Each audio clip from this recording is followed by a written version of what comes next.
আসসালামু আলাইকুম। আশা করি সবাই ভালো আছেন। চাকরির সুবাদে আমার পুরান ঢাকা থাকার সুযোগ হচ্ছে। আলহামদুলিল্লাহ। আমার মনে আছে যখন প্রাইমারিতে পড়তাম তখন একটা ট্রান্সলেশন শিখতাম।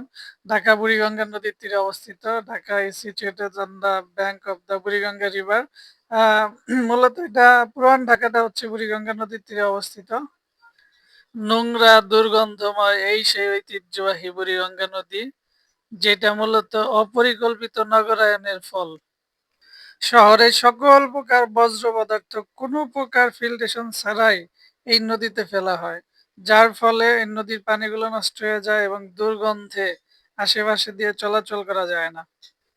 এখন যেহেতু পানির লেভেলটা একটু বেশি, যার কারণে দুর্গন্ধের পরিমাণটাও অনেকটাই কম এবং পানির একটু কাছাকাছি যাওয়া যাচ্ছে। এই জায়গাটা মূলত বাবুবাজার ব্রিজ এবং পোস্তগোলা ব্রিজের মাঝামাঝি অবস্থিত। এটা সূত্রাপুরের মধ্যে পড়েছে। এই নদীটাকে কিন্তু আবার পূর্বের অবস্থায় ফিরিয়ে আনা সম্ভব। আহ, কর্তৃপক্ষ যেমন সিটি কর্পোরেশন যদি যথাযথ সিস্টেম ডেভেলপ করে, যেমন সকল প্রকার বর্জ্য পদার্থ যদি একটা সিস্টেমের মাধ্যমে একটা ফিল্ট্রেশনের মাধ্যমে এই নদীতে ফেলা হয়, তাহলে কিন্তু দূষণটা অনেকটাই কম হবে।